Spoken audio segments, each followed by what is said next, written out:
ಕುಂಚಿಟಿಗರ ಕುಲಶಾಸ್ತ್ರ ಅಧ್ಯಯನವನ್ನು ಯಥಾವತ್ ಜಾರಿ ಮಾಡಿ ಒಬಿಸಿ ಮೀಸಲಾತಿಗೆ ಸೇರಿಸುವಂತೆ ಆಗ್ರಹಿಸಿ ಪಟ್ಟಣದ ತಾಲೂಕು ಆಡಳಿತ ಸೌಧ ಮುಂಭಾಗ ತಾಲೂಕು ಕುಂಚಿಟಿಗ ಸಮುದಾಯದ ವತಿಯಿಂದ ಒಂದು ದಿನದ ಉಪವಾಸ ಸತ್ಯಾಗ್ರಹವನ್ನು ಮಧುಗಿರಿಯಲ್ಲಿ ಹಮ್ಮಿಕೊಳ್ಳಲಾಗಿತ್ತು.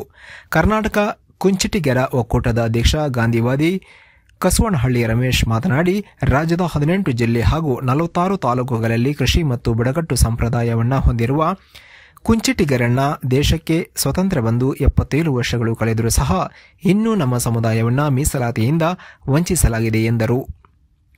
ಇಂದು ನಾವುಗಳು ಕೂಲಿ ಮಾಡುವಂತಹ ಪರಿಸ್ಥಿತಿ ತಲುಪಿದ್ದು, ನಮ್ಮ ಸಮುದಾಯದ ಜನರು ವಾಸವಿರುವ ಪ್ರದೇಶಗಳು ನಗರ ಪ್ರದೇಶಗಳಿಂದ ದೂರವಿದ್ದು, ಈ ಪ್ರದೇಶಗಳು ಬಯಲು ಸೀಮೆ, ಗುಡ್ಡಗಾಡು ಹಾಗೂ ಮಲೆಯಾಶ್ರಿತ ಪ್ರದೇಶಗಳಿಂದ ಕೂಡಿದ್ದು ನೀರಾವರಿ ಸೌಲಭ್ಯಗಳಿಂದ ವಂಚಿತವಾಗಿದೆ.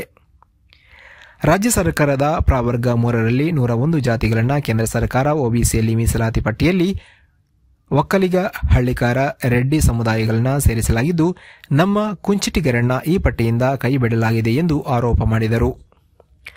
ರಾಜ್ಯ ಮಹಾಮಂಡಲದ ಮಹಿಳಾ ಅಧ್ಯಕ್ಷೆ ಲಲಿತಾ ಮಲ್ಲಪ್ಪ ಮಾತನಾಡಿ, ರಾಜಕಾರಣಿಗಳು, ಮುಖಂಡರು ಮೀಸಲಾತಿಯ ಬಗ್ಗೆ ಒಂದೊಂದು ರೀತಿಯ ಹೇಳಿಕೆ ನೀಡುತ್ತಿದ್ದು ಗೊಂದಲ ಸೃಷ್ಟಿ ಮಾಡುತ್ತಿದ್ದಾರೆ. ಈ ಹಿಂದಿನ ಮೀಸಲಾತಿ ಪಟ್ಟಿಯನ್ನು ಕೇಂದ್ರಕ್ಕೆ ಕಳುಹಿಸಿದ್ದಾರೆಯೋ ಅಥವಾ ಬಿಟ್ಟಿದ್ದಾರೆಯೋ ಅದೇ ನಮಗೆ ತಿಳಿತಾ ಇಲ್ಲ.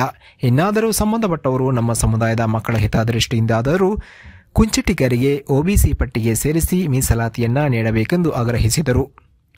ಪಿಎನ್ ರಾಜಶೇಖರ್, ಜಗದೀಶ್ ಕುಮಾರ್, ಮೋಹನ್, ದೇವಿ, ರಂಗನಾಥ್, ಕುಂಚಿಟಿಗ, ನರಸಪ್ಪ, ಲಕ್ಷ್ಮೀದೇವಮ್ಮ, ಕೀರ್ತಿ, ಹಿರಿಯೂರು ಶಶಿಕಲಾ, ಚನ್ನಲಿಂಗಪ್ಪ, ಸಾವಿತ್ರಮ್ಮ, ರಾಮಚಂದ್ರಪ್ಪ, ಉಮೇಶಣ್ಣ, ಸಿದ್ದಪ್ಪ, ರಾಮಚಂದ್ರಪ್ಪ, ವಕೀಲ ದೇವರಾಜು, ಬಸವರಾಜು, ಕಾಳೇಗೌಡ, ಜಯರಾಮ್ ಜಿ, ವಿಎಚ್ ಚಂದ್ರಕಾಂತ್ ಹಾಗೂ ಇತರರು ಹಾಜರಿದ್ದರು.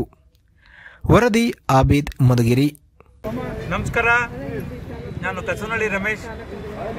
ಕುಂಚಿಟಿಗ ಏನು ಕೇಂದ್ರ ಸರ್ಕಾರದ ಒಬಿಸಿ ಮೀಸಲಾತಿ ಕುಂಚಿಟಿಗ ಕುಲಶಾಸ್ತ್ರ ಅಧ್ಯಯನ ವರದಿಯನ್ನು ಯಥಾವತ್ತಾಗಿ ಜಾರಿಗೊಳಿಸಬೇಕು. ಕುಂಚಿಟಿಗರೇನು ಆ ವರದಿಯ ಶಿಫಾರಸಿನ ಪ್ರಕಾರ ಕೇಂದ್ರ ಸರ್ಕಾರದ ಒಬಿಸಿ ಮೀಸಲಾತಿ, ರಾಜ್ಯ ಸರ್ಕಾರದ ಪ್ರವರ್ಗ 1ರ ಮೀಸಲಾತಿ ಮತ್ತು ಪ್ರತ್ಯೇಕ ಅಭಿವೃದ್ಧಿ ನಿಗಮ ಈ ಏನು ಶಿಫಾರಸುಗಳನ್ನು ಜಾರಿಗೊಳಿಸುವ ನಿಟ್ಟಿನಲ್ಲಿ ಕರ್ನಾಟಕ ಸರ್ಕಾರ ಮುಂದಾಗಬೇಕು. ಮಹಿಳಾ ಚಾರಿಟಬಲ್ ಲಕ್ಷ್ಮೀ ಚಾರಿಟಬಲ್ ಟ್ರಸ್ಟಿನ ಅಧ್ಯಕ್ಷರು ಸಾವಿತ್ರಮ್ಮ ಅಂತ. ನಾವು ಈ ಒಬಿಸಿಗೋಸ್ಕರ ತುಂಬ ಹೋರಾಟ ನಡೆಸ್ತಾ ಇದ್ದೀವಿ. ಅದು ಈ ದಿವಸಕ್ಕೆ ಕೊನೆ ಆಗಬಾರ್ದು. ಪ್ರತಿಯೊಂದು ತಾಲೂಕುಗಳಲ್ಲೂ ಪ್ರತಿಯೊಬ್ಬರು ನಮ್ಮ ಕುಂಚಿಟಿಗ ಜನಾಂಗದವರು ಇದರಲ್ಲಿ ಎಚ್ಚೆತ್ಕೊಂಡು ಈ ಕಾರ್ಯಕ್ರಮದಲ್ಲಿ ಭಾಗವಹಿಸಬೇಕು ಅಂತ ಕೇಳ್ಕೊಳ್ತೀವಿ. ಮತ್ತು ಇದು ನಮ್ಮ ಪೀಳಿಗೆಗೆ ಕಡಿಮೆ ಆಗೋದು ಬೇಡ, ಕೊನೆ ಆಗೋದು ಬೇಡ. ಮುಂದಿನ ಪೀಳಿಗೆಗೆ ಇದು ಅಭಿವೃದ್ಧಿ ಪಡಿಸಬೇಕು ಅಂತ ನಾನು ಕೇಳ್ಕೊಳ್ತೀನಿ.